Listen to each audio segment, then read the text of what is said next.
Agora a gente vai falar sobre roteamento em rede. Como manter uma tabela de rotas, né? Como manter uma tabela e o que é uma tabela de rotas?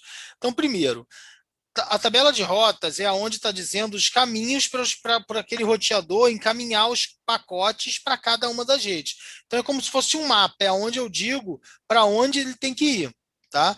Cada roteador cria uma própria tabela de roteamentos com todas as redes localmente conectadas e as remotas e as interfaces que se conectam às redes, a essas redes. Os roteadores Os roteadores usam suas tabelas de roteamento e encaminham pacotes para uma rede diretamente conectada, que tem o host de destino real ou para outro roteador no caminho para acessar o host de destino. Então vamos lá, eu tenho aqui, ó, 1, 2, 3 roteadores. Eu tenho esse roteador que está ligado à rede 1 e à rede 2. Eu tenho esse roteador que está ligado à rede 3 e à rede 4. E tenho esse roteador que está ligado à rede 5. Certo? Eles estão conectados entre eles e conectados na rede aqui. Aí, o meu computador que está na rede 1 precisa falar com o computador que está na rede 5. Como é que vai ser feito isso? Né? Eu tenho o endereçamento IP, o meu endereço e o endereço IP dele. Primeiro salto vai ser da minha máquina para o meu roteador. O MAC que vai estar lá é o MAC do meu roteador. Então, o primeiro salto vai da minha máquina para o meu roteador.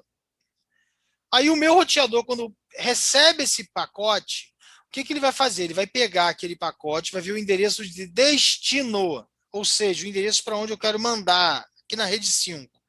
E aí ele vai consultar a tabela de rotas dele, assim, ó. Eu sei como chegar na rede 5, eu tenho um mapa para chegar na rede 5, né?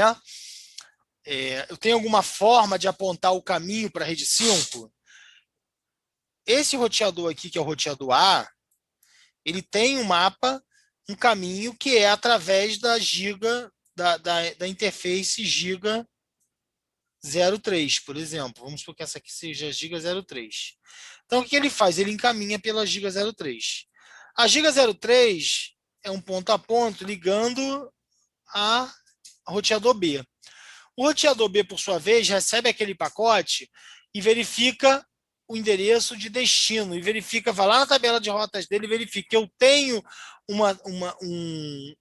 como entregar esse pacote, eu sei como entregar esse pacote, e aí alguém foi lá e colocou a rota nele, né? Então, assim, ele sabe como chegar à rede B, à rede 5, ele sabe que é encaminhando o pacote para o roteador C, que é o próximo salto. Então, ele vai, encapsula tudo de novo e encaminha.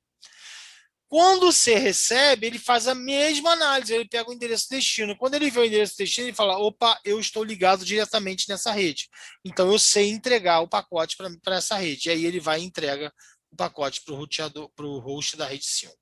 Então, é assim que funciona, é assim que o roteador lida com a questão da rede e das tabelas de rota, tá? Então, a função primordial de um roteador é roteamento, é verificar a tabela de rotas e encaminhar o quadro pela tabela de rotas, pelo caminho especificado na tabela. Alexandre, o que acontece se ele não tiver o destino, se ele não tiver a tabela de rotas? Ele simplesmente descarta o quadro, não manda o quadro para frente. Ele pode estar programado para avisar a origem ou não, tá? Ele pode avisar ou não. Ó, os roteadores usam a tabela de rotas e encaminham os pacotes para uma rede diferente conectada que tem o host de destino real ou para outro roteador, né? A criação da tabela de rotas. Os roteadores criam a tabela de rotas, né, a tabela de roteamento, ao adicionar primeiro as redes locais conectadas. Então, eu tenho um roteador. Ele está ligado na rede 1 e 2. Quando eu coloco a rede 1 aqui, quando eu coloco o endereçamento IP da rede 1 nessa interface, essa é a primeira rede que sobe. Vai para a minha tabela de rotas, que eu estou diretamente conectado a essa rede. Então, essa é a minha primeira entrada na tabela de rotas. Aí eu vou e coloco o endereçamento IP da rede 2. automaticamente ele vai também colocar a rede 2 na minha tabela de rotas. Então, ele diz que a rede 2 está ligada na giga 1 e a rede 1 está ligada na giga 1 e a rede 2 na giga 2. E aí ele sabe entregar, ok? Então, esse é o primeiro passo da tabela de rotas. Então, ó, primeiro as redes localmente conectadas e identificar outras redes com protocolo de roteamento. Aí depois ele vai pegar um protocolo de roteamento e vai verificar com o roteador, esse aqui é o roteador A, né? Aí ele vai verificar com o roteador B quais as redes que o roteador B sabe, se houver um protocolo de roteamento. Caso não haja um protocolo de roteamento configurado, tem que ser de maneira estática. Então, o administrador tem que ir lá e colocar estaticamente uma rota. Tá? Ó, como manter uma tabela de rotas? Como roteadores usam tabelas de rotas? O roteador o roteador adicionou duas redes diretamente conectadas à tabela de rota. Então, aqui, ó, eu tenho esse roteador aqui. Esse roteador aqui, ele adicionou rotas do tipo C. Por que do tipo C? Porque o C identifica que são rotas conectadas, diretamente conectadas a ele. E aí ele adicionou duas redes. Ele adicionou a rede 10.1.21.0/24, né? A porta Fast Ethernet 00 e ele adicionou a rede 172.16.10/24 Fast Ethernet 00. Qual a porção de rede desse 10.1.21.0/24? Todos os hosts dessa rede sempre vão começar com 10.1.21. Sempre, ok? É a mesma coisa 172.16.1.0/24. Todos os hosts dessa rede vão começar com 172.16.1.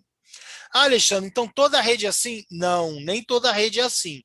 Esse /24 que indica isso. Então, a princípio, é bom que vocês só guardem isso. /24 significa que os três númerozinhos iniciais do meu IPv4 são usados para compor o endereço de rede, ou seja, todos os hosts, todos os computadores, impressoras, celulares, tudo conectado naquela minha rede, vai começar o endereçamento IP dele com 10.1.21, ok? Depois, envio para as redes remotas. Quando o H1 envia um pacote para H7, o roteador examina a tabela, ó, H1, é o host 1, H7, host 7, né? O roteador examina a tabela de roteamentos e determina que para acessar a rede 172.16.10/24 deve enviar o pacote na FAST 00, porque está aqui, ó, né? O endereço do H7 é 172.16.1.5. Então, quando o roteador recebe o endereço que é para entregar ao host, que tem o endereçamento IP 172.16.1.5, ele vai na tabela de rotas e verifica o seguinte: opa, eu tenho caminho para uma rede que é 172.16.1.0/24. Então, eu vou encaminhar para essa rede. E aí ele encaminha. Como a rede de saída é uma rede Ethernet diretamente conectada, o roteador também pode ter o ARP do endereço IP, certo? O que significa LAN, né? LAN é Local Area Network, ou redes de área local, né? Então, a LAN refere-se a uma rede local ou um grupo de redes locais interconectados sobre o mesmo controle administrativo. Então, a minha LAN aqui de casa está conectada, né? Todos os hosts estão conectados e eu administro ela, ok? Já na minha empresa, existem várias redes, mas a gente chama essas várias redes de uma única LAN. Por quê? Porque eu tenho a rede lá do meu andar, eu trabalho num prédio no quinto andar, eu tenho a rede do quinto andar, tenho a rede do primeiro, do segundo, do sexto, são VLANs separadas, redes separadas. Então, são várias redes, mas que elas estão sobre uma mesma administração, então a gente chama unicamente de LAN. O termo intranet refere-se a uma LAN privada, que pertence a uma empresa e pode ser acessada apenas pelos funcionários da empresa ou por pessoas autorizadas, ok? Há atribuições de host numa LAN. Então, ó, colocar todos os hosts no segmento de rede. Vantagens, né? Vantagens. Vou até aumentar aqui, vou dar um zoomzinho para vocês poderem ler melhor. Ó. Vantagem, né? Adequado para as redes mais simples, menos complexidade, menos custo de rede. Claro que tem menos custo, né? Eu só tenho um dispositivo. Permite que os dispositivos sejam visualizados por outros dispositivos, transferência de dados mais rápida e facilidade de acesso aos dispositivos. Desvantagens: todos os hosts estão num único domínio de broadcast, o que sobrecarrega o segmento e pode retardar o desempenho da rede. Então, ó, esse seria uma rede local numa única LAN, numa única rede, né? Eu tenho 2 switches interligados, e aí o H1 e o H7 se veem com certeza aqui. Ó, colocar host em segmentos de rede remotos. Vantagens: mais adequado para redes maiores e mais complexas. Claro. Divide domínios de transmissão e reduz o tráfego. Lembra que eu falei que na minha empresa é um prédio de 6 andares? Cada andar tem uma rede? E aí eu melhoro muito o desempenho da rede porque o domínio de broadcast é pequeno, tá? Posso melhorar o desempenho de cada segmento, torna as máquinas invisíveis aos que estão em outro segmento de rede. Então, por exemplo, eu tenho lá uma escola, né? A gente vai trabalhar numa escola, vai ter uma escola como cliente. Se eu criar uma rede só para aluno, eles nunca vão conseguir chegar na máquina do financeiro, por exemplo, ou no servidor dos professores, onde eles armazenam as provas, né? E os gabaritos. Esses alunos nunca vão conseguir chegar, tá? Então, torna as máquinas invisíveis umas às outras, no outro segmento de rede. Pode fornecer mais segurança. Eu acabei de dar um exemplo de segurança, né? Que os alunos, porque o motivo é segurança. Os alunos querem tentar descobrir o servidor onde os professores guardam as provas e os gabaritos. Porém, está em outra rede, eles não vão conseguir.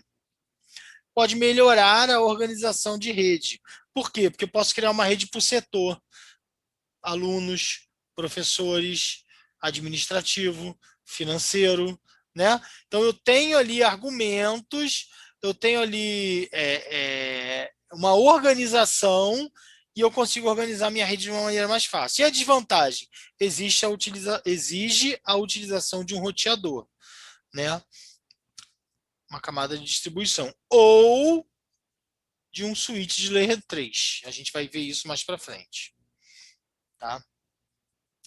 Pessoal, esse era o conteúdo dessa aula do capítulo 2, do capítulo 3, e a gente vai encerrar por aqui esse vídeo, e eu espero que vocês estejam gostando do curso. Façam o material, assistam os vídeos, leiam o material todo e façam as avaliações. E a gente se vê de volta no próximo vídeo.